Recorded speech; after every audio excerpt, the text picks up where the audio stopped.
Yang semua, perkenalkan nama saya Putri Ayuni dengan NIM 20.01.11.01.07.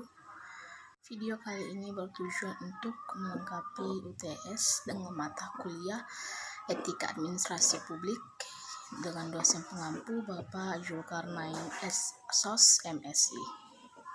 Saja ke pertanyaan yang pertama, yaitu apa itu etika? Etika ini bisa menjadi studi bidang kajian, bahkan cara berperilaku seseorang. Etika mengajarkan kita tentang baik dan benar, mana yang bermanfaat, mana yang sia-sia, mana yang penting dan yang tidak penting. Mengapa kita harus mengetahui mana yang baik, mana yang benar, mana yang bermanfaat atau yang tidak bermanfaat? Itu karena yang pertama, setiap individu hidup pasti memiliki tujuan hidup. Nah, tujuan hidup ini setiap manusia pasti ingin mewujudkannya, dan etika inilah yang menjadi kunci untuk mewujudkan tujuan atau misi dari hidup tersebut, dari hidup kita. Yang kedua, kita tidak tahu berapa lama kita akan hidup, entah itu 1 tahun lagi, entah 10 tahun lagi. Oleh karena itu, sepanjang kita hidup, selama kita hidup, kita harus bisa melakukan hal-hal yang bermanfaat. Jadi, etika ini dapat membantu kita membedakan mana yang benar, mana yang salah, mana yang bermanfaat, mana yang tidak. Ini bisa menjadi pedoman kita dalam menerapkan atau berperilaku sesuai dengan norma ataupun hukum yang telah berlaku.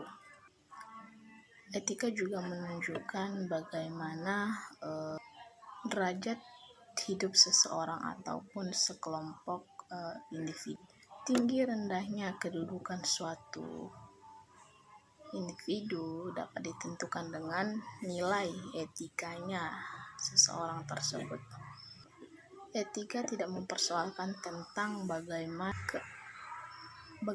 keadaan manusia tersebut, tetapi etika mempersoalkan tentang bagaimana perilaku yang dilakukan oleh individu itu sesuai dengan norma yang telah ditentukan.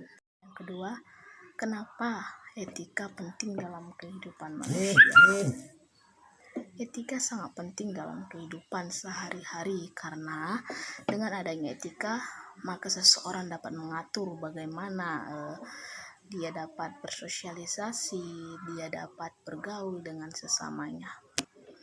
Tumbuh dan kembangnya etika dalam kehidupan kita adalah agar perbuatan yang kita lakukan sesuai dengan adat dan kebiasaan, dan tentunya tidak melanggar hukum yang telah ditentukan.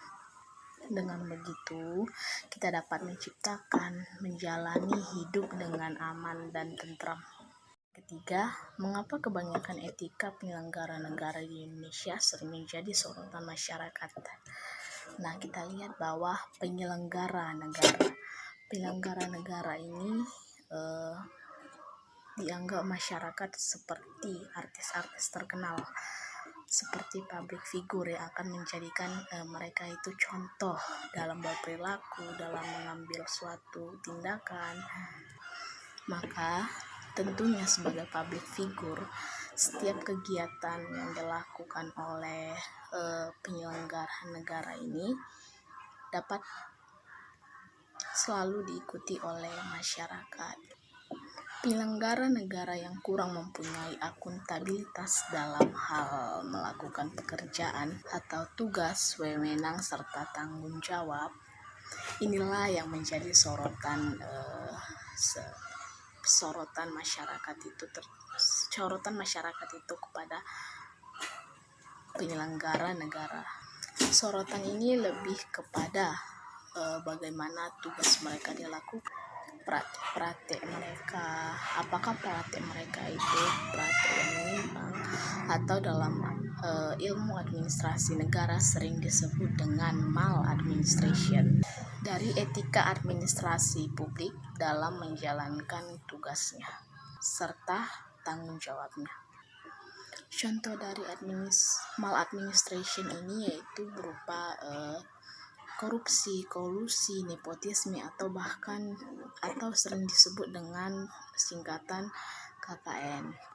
KKN ini dapat berupa seperti penyuapan, ketidakjujuran aparatur negara tersebut, perilaku yang kurang baik, bahkan mengabaikan hukum yang telah ditentukan.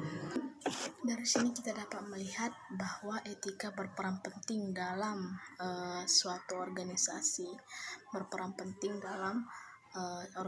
apabila kita dapat lihat bahwa etika itu berperan penting dalam organisasi. Etika dapat menentukan suatu organisasi itu berhasil atau tidaknya. Seperti yang telah saya katakan sebelumnya, etika ini berhubungan dengan perilaku yang dilakukan oleh seseorang sehingga dapat dipertanggungjawabkan.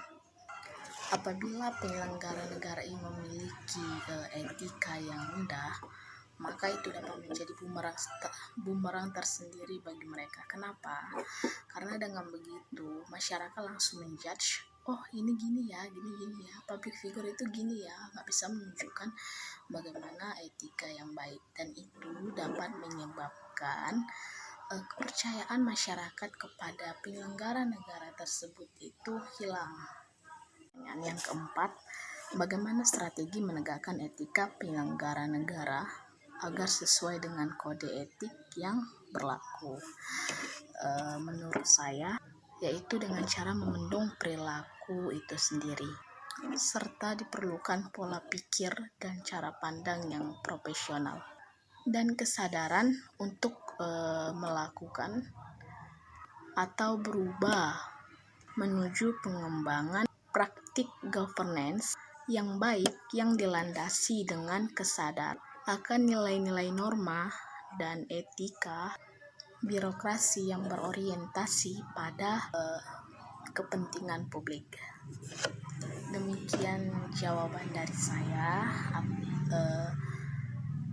Kurang dan lebihnya saya minta maaf. Saya akhiri dengan selamat sore. Terima kasih.